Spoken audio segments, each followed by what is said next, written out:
Hey, Coach Friday, John Layfield here in Yosemite National Park. Big fan of what you did on the U.S. Men's National Sevens team. We were the best in the world, or close to the best in the world, the entire time you were the coach. Big fan of what you did. Gift Egbelu, I miss you. Matt McCarthy told me to make sure and shoot this horizontally, so I want to make sure and comply to that. And I want to say this about being majestic here at Yosemite. 2 Cents Rugby, you're the majestic rugby show, the best rugby show in the world. Please take Gift Egbelu and I, because Matt McCarthy sucks. This is the Rugby Odds, where an unlikely pundit panel of a wordsmith, a WWE legend, a rugby star, and a supermodel scour the globe, seeking best bets and bad behavior. Are you not entertained?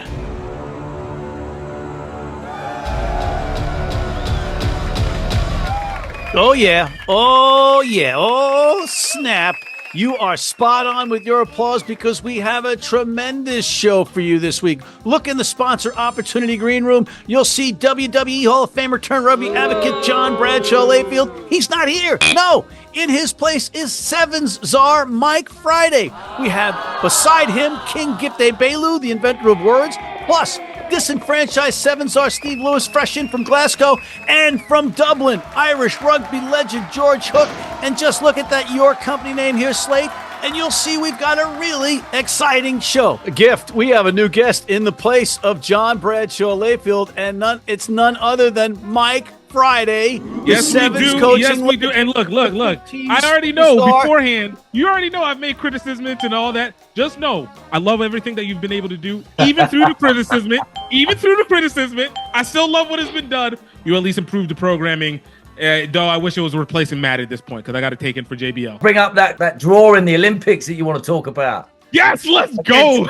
Against France, eh? 19 always absolute anarchy. Gift, you stepped on the intro. You went right at Mike Friday for his USA Sevens coaching record, which I think is impeccable. But Mike, go ahead. Answer to his criticism, this piece of I mean, ultimately, sometimes you got to try and win the war. So we had to take the points that guaranteed the quarterfinal that we wanted. Unfortunately, we didn't throw a punch in the quarterfinal, which is a different point. From a logistics and statistical and rational standpoint, you are 100% correct. But from an emotional, subjective, and cultural element, don't you think that maybe that like extra punch, especially now knowing that France ended up going into the finals, like that extra punch to just kind of like work France down a little bit, even though, see if just to kind of push it on the guys that don't you love this, Mike? Aren't you happy you came on? Well, I'm over the moon because the reality is like ultimately you can't let emotions rule process when it comes to getting out of a group, and ultimately that whole. Because the environment and that culture of that game, right? The atmosphere, right? Yeah. I went to the opening game of the World Cup between New Zealand and France in the 15s World Cup. The atmosphere was the same for that opening game between France and the US. So not only did the 7 US players that took the pitch have no idea what they were walking into, 6 of the 7 French players didn't. The only person that did was Dupont. Right. It was electric. So to get to where we were, to 19 all, it was like sometimes it's a bit like playing in the casino. You got to move on, because then we knew that we were in control of our own destiny to get to the quarterfinals, because ultimately it's all about getting to the medal matches, right? So I hear you. What they did in the World Series this year is they took that away from the teams. Everybody played golden point. So the reality is, if you'd asked me this question, would we have still kicked it out? If it was, we probably still would have kicked it out, because then we would have taken the 2-minute break to reset ourselves to then go again. Gotcha. So it's an easy one to say as you did, but I think in the heat of the moment, in the position we were in and what we were trying to go for, absolutely, it's probably the right call. Emotions don't really come into it because there wasn't any momentum with either side, right? Everybody was gone. Well, I guess that's why my thought it was just like the moment. Yeah. Okay, Gift's mic is muted, Mike, because this is not about let's beat up Mike Friday. No. The Sevens. We're supposed to be picking games. This is a goddamn Sorry, show. We're back. Yeah. Hey, we're back now, Gift. You're gonna come back and shut the fuck up. Okay, Gift. We actually thought we were gonna beat Fiji, but that's where we up. Mike, I'm going to mute your mic too, Mike, if we don't start talking about what we're supposed to talk about. All right, we're on it now. Bashing John Layfield. Let's just bash John Layfield briefly before we talk about the URC and the Premiership and whatever might have caught our eye in either of those setups. John Bradshaw, Layfield, piece of for not showing up here. But Mike, thank God you're bringing up this show in class. I had a feeling apparently he's in decent speedos at Lake Tahoe, so that's at least a small blessing for us all. Thank God we've got no video footage. Yeah, he just wears speedos wherever he goes, even if he's freezing, which is crazy. Disrespect of the champ. Shame, okay, shame. That's what I do. Gift, I'm going to ask you to just calm down, exhale now that your mic's back on, all right? And let's focus on the task at hand. You're not staying in your zone. You're not covering your part of the field. Mike, what's something that caught your eye last weekend in professional rugby over on your side of the pond? Christian Wade's hat-trick. I mean, this is a boy that obviously you boys over to that side of the pond saw him having a little crack at the NFL. Buffalo Bills. Yeah, then he went to the top 14 as he integrated back into rugby. But he's chasing Ashton's 102 tries. He bagged 3 more. So he's 3 closer. I think he's got about 14 or 15 to go. And there's every possibility that this boy could do it this season. He scored 3 cracking tries, but that was lovely to see. And Mike, he might catch that record or break that record having missed so much time. 100%. He's one of those men that's been absolutely prolific on the domestic front, but whether he's ever had the real opportunity or he's never just made that transition internationally, he's just devastating with his acceleration. The Gloucester boys can get the ball to him with their halfbacks that they've got. They can play in the wide channels, so it's going to be an interesting season. Chris Ashton may himself come out of retirement. No, come on. Well, if you speak to Chris, he's like, yeah, I'll definitely come out. I'll definitely come out. Okay. Well, what caught your eye, Gip? Your red beating eyes at Mike Friday, staring a hole in his face. You see him trying to instigate for no reason? See, this is no reason. I couldn't even introduce the guy. You were already attacking, stepping on my lines. Couldn't even say hello to him. Who's attacking? Well, look. The one game I thought was really great to watch was that Northampton-Exeter game. That first half, it just felt like Northampton was just playing games all throughout that first half. And I absolutely loved it, except for then Exeter, and I forgot the name, the wing at the end. Why Bozo? Exactly. Who started bringing it back. I love that because I feel like that Northampton team is going to get hockey, but they need to remember, hey, this is anybody's game at any point in time. All right, I want to go back to the URC here for a second because Zebre smoked Munster. Munster had a lead, and then suddenly the floodgates opened, and it was over. Zebre scoring try after try after try, and then adding insult to injury, Mike. Munster's got the ball, and you think, okay, here we go. It's going to be phase after phase after phase. Zebre plays tough in the tight. They win a penalty, and they kick it at death to take the bonus point within 7 points away from Munster. They got the tries, but they didn't get that extra bonus point. That's a killer. And Connacht came roaring back against Gift's Sharks. Stunning comeback at halftime. I don't know what was said in that locker room, Mike, but what's one thing that you've said that's had a team come back from way down in the locker room? I mean, that Connacht result that's massive, right? I mean, Connacht is a tough place to go and win. Connacht are a different breed, a different animal when they play at home to when they travel. You don't like the dog track? I don't mind a dog track. We know I don't mind a dog track, but their supporters are a 16th man. Yeah, and they bring the heat. They know they're the 4th province. They know they're deemed as the poor stepbrother, but they go about their business and they've got a real inner fight. I doubt a lot would have been said. It just would have been a lot of Irish grit. We'll go one score, we'll go the next score, and then we'll see where it takes us. And then all of a sudden that momentum shifts and the game's gone. I mean, going back to that Zebre game as well, that's the first time ever they beat Munster. Yeah, crazy. That's amazing. Crazy. The Zebre game is one of those games that you've seen building up for the last couple of years. Like watching that Zebre offense really start to find itself last year, but they just weren't able to get the wins, but they were finding their offense, and then to be able to see that pay off here against Munster, that is what you want to be able to see when you see this development, rather than keep this traditional powerhouse kind of rotation going on. It's helping now that Zebre, that they've gotten more Italian internationals on the side. I think they've got like 4 or 5 this year. Last year they had 1. I think. Which, I mean, speaks to what we saw in the Six Nations, too.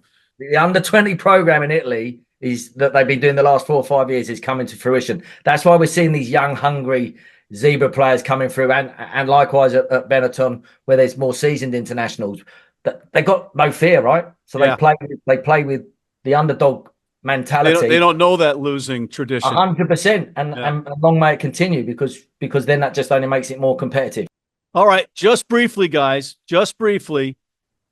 Was it a lack of Argentine discipline, or was it just the ferocity of the box, Mike? Brutality of the Springboks, along with the Tony Brown attacking game plan.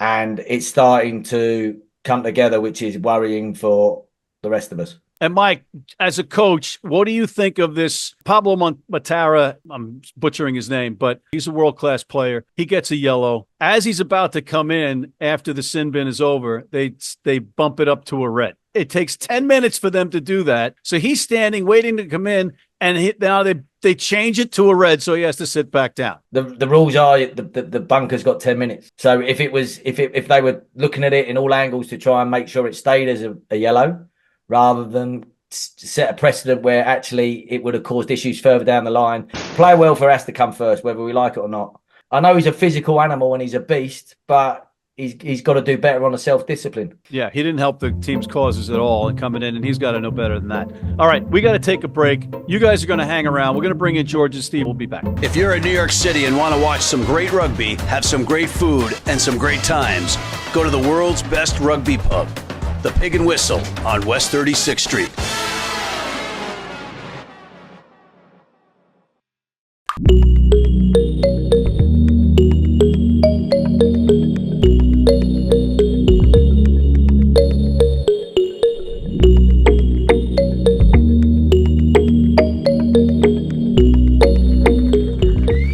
And we're back, and we are back once again with Mr. George Hook and Mr. Stephen Lewis. Gentlemen, welcome back. George, let me welcome you back first. How are you in Dublin? I'm fine. I'm playing golf, but the weather has changed dramatically, and it looks now, there's a guy down the road from me here who's building a boat.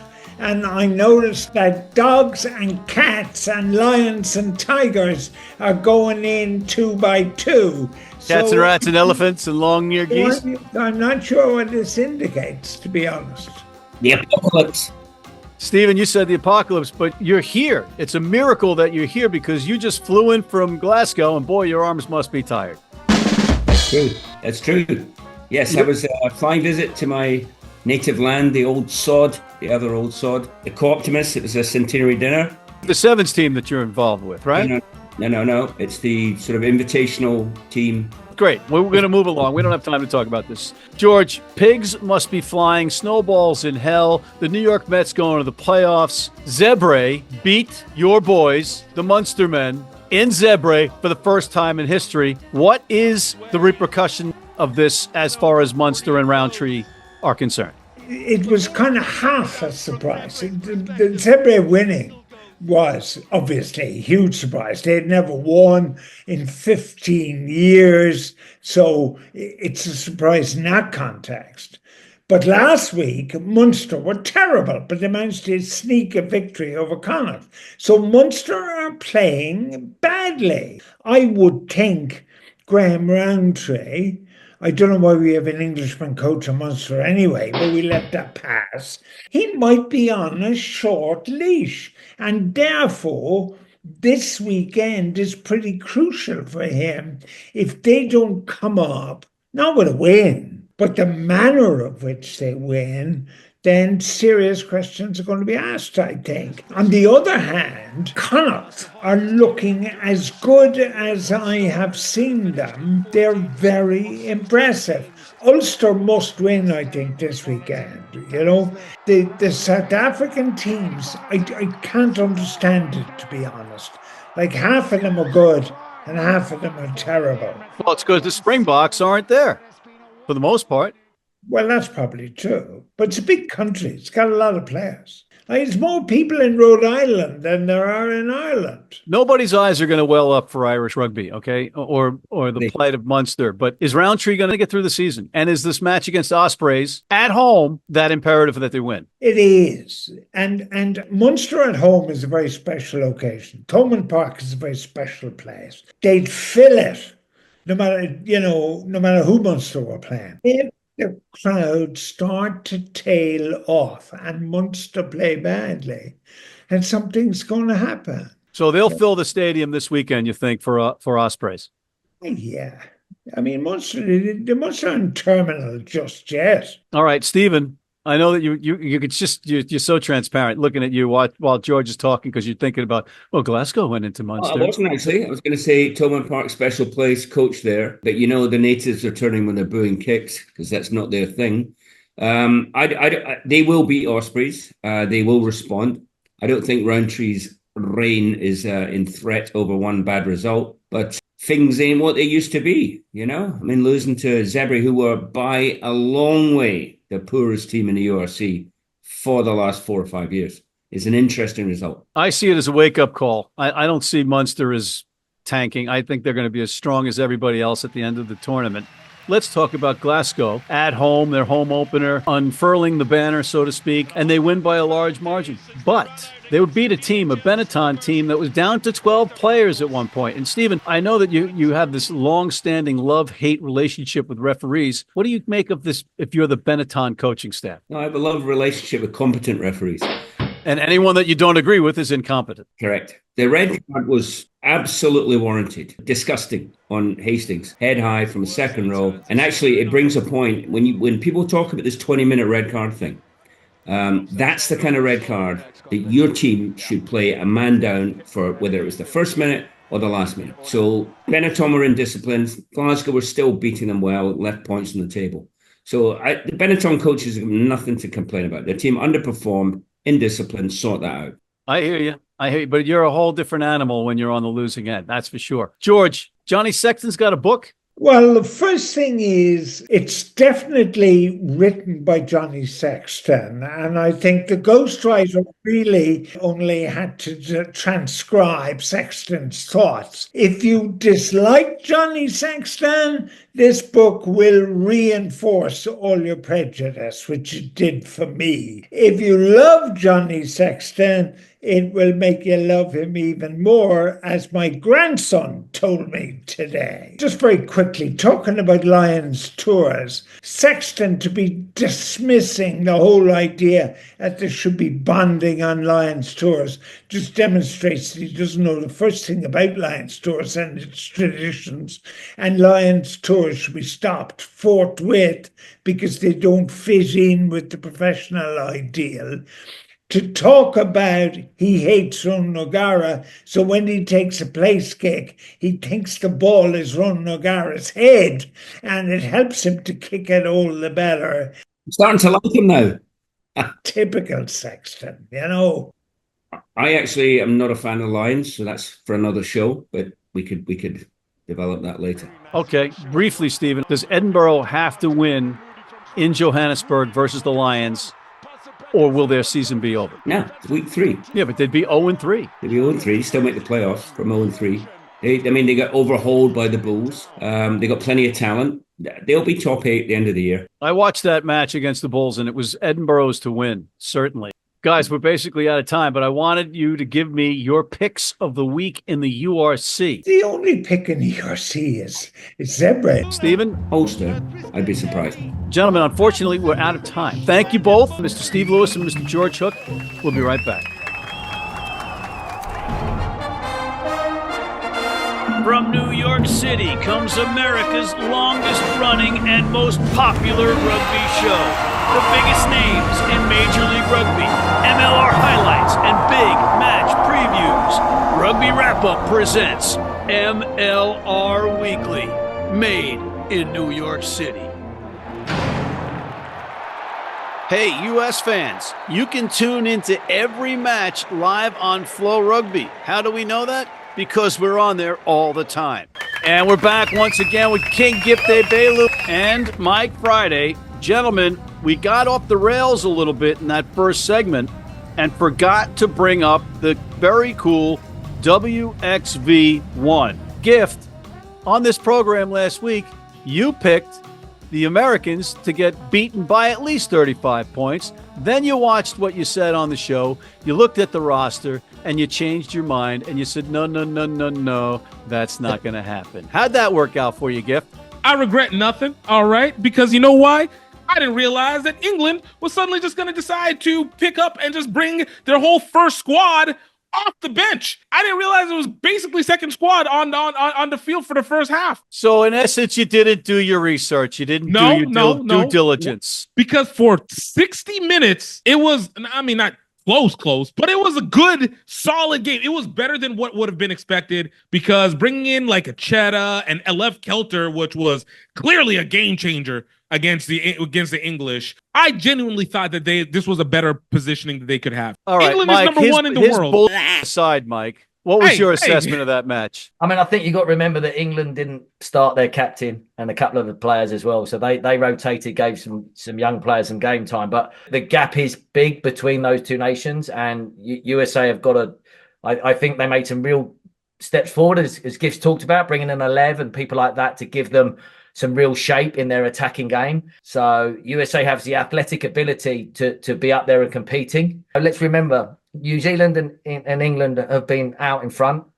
And, France have been chasing. Don't tell Ireland and Canada that, though. Well, weren't they just... I mean, they're the two stories to talk about. I think Canada are, with what they did at the Olympics... Crazy. I mean, that was the game-changing conversation in terms of the way they were from kind of ninth in a 4-horse race and then gate crashed everybody's party to win the silver. But what we're seeing in WXV1 is that a Canada team that dismantled and created a France team to implode. And Ireland, what a turnaround.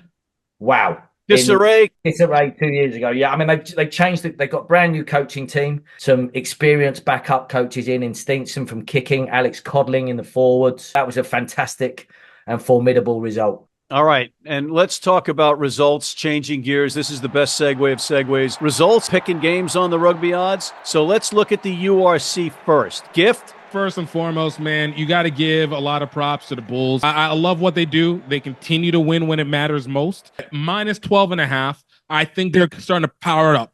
It's a lot of points. Ulster will have been adjusted. I don't think they flew back. I think Ulster stayed down there, as did Edinburgh. I still stay. Look, man, this is the Blue Bulls. And don't forget the Springboks might not be playing. It's South Africa. Mike, who do you like? I'm on the bandwagon. I'm on the Zebra bandwagon. They've got Stormers to win by 9.5 travelling. So they've got to come to Parma. And I think these young men don't fear anybody. They're on a high. And again, young men with confidence is a dangerous thing. And I don't know whether the Stormers will have gone from Wales to Italy or whether they will go home first and then fly back out. So, don't even tell me they're taking those guys down and back. I hope so, because I'm back in Zebra. So we're seeing something good happening down there. And I think momentum's with them. I think the Stormers took a bit of a kick in against the Ospreys. I'm in it. Okay. I would not want to play Munster after they lost to Zebre. And Munster's at home versus the Ospreys, who got a nice win last week against your Stormers, Gift. Munster minus 11.5. Give me that all day. We're going to take another break. And when we come back, we'll have our Premiership picks and our picks of the week after this. You need your cleats? You need them tomorrow? If you order today by 3 p.m. New York time or noon LA time, they can have them to you tomorrow. Young, old, male, female, if you're playing on turf, if you're playing on grass, if you're playing in the rain, you're playing in the heat, they've got you covered. RugbyNow.com. Go there now. And we're back, and we're going to the Premiership for our picks. Gift, who do you got in the Premiership? Hey, look, man, I'm looking over at Northampton. The green and yellow stripes are trying to get their rolling. I think they played enough last week. Like I said, they played too close to the sun, almost got burnt. But I think against Harlequins, they're about to sharpen up that tool and absolutely cut. I just want two really different analogies with that. But just understand, they're about to spank Harlequins. I got you, brother. I got you. They're about to absolutely spank. It's hard to follow that. I know sometimes English can get the best of you, Matt. I'm saying that Northampton is going to cover, then subsequently blow out the Harlequins. You're certifiably insane. Bang. Who do you like, Mike? I'm going for Bar. Let's go. Gift. He could say it that way because he's from England. Nigeria is a Commonwealth. Nigeria is a Commonwealth. The only time I'll use that. Okay, fine. So who do you like, Mike? Bath? I'm going to Bath. I'm Bath. I think with the Spencer and Finn Russell. I mean, they're what about cooking. AJ McGinty and co?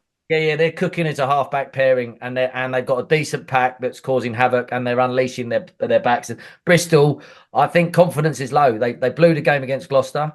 I think they lost the week before as well. Yeah, and I think they're staring down the barrel of going to the wreck in the local derby. And I think Bath will come alive, and they'll continue their form. I mean, they got a cracking win. They got a great team. I mean, they're flying. They're confident. They're moving well. They've got good balance on the bench as well. Yeah, but Finn Russell needs a little more self-confidence, doesn't he? Well, I think he needs to drink a little quicker at the end of the game. I think he could. I think he could Spartacus and do us all a favour on the first can. I love that guy. I'm going to stick to my guns at my early season prediction about the Cherry and Reds, the Gloucester squad. They're on the road again in what we were talking about off camera, Mike. You said could be conceived as a must-win for Sale, but Sale is banged up. And I like, as you said, Christian Wade is on fire. And Anscombe, I like Gloucester. Maybe if they don't win, I think they'll cover the 7.5. And now we're at the final time of our show. John Bradshaw Layfield's favorite time of the show. Picks of the week. Gift, who's your pick of the week? Yo, I'm going to Dragons Sharks because the Sharks need to finally get their confidence back. Get that owner smack talking again so the Sharks are finally getting the win. But this is a nice, easy one. Sharks over Dragons on the minus 7.5. Mike. Castres at home, Toulouse. They got Toulouse winning with 1.5 points, and I don't see it happening. I think Toulouse, they will go on the road and try and win, but I think Castres are too strong. They nearly won on the road last week against Lyon, losing narrowly by a couple of points. So Castres are formidable at home, and I think they'll get the job done. All right, just so the folks at home know, DuPont is in San Diego. He is not, or he's in L.A. with the Chargers. He's not signed for the Chargers. Yeah, I didn't say he signed. No, it's a rumor. Let's start it. Let's do it. Yeah, exactly. Jim Harbaugh is starting to go after rugby players more and more. He said, "I'm bringing strength back to Los Angeles." He's the backup QB. He's the backup QB for Justin Herbert. I mean, he's nearly tall enough. He's just, but they're gonna work around it. And of course, you're saying Toulouse is going to get castrated. Okay, all right. Ba-doom-cha. I'm going to go in the top 14, following Mike Friday's brilliance.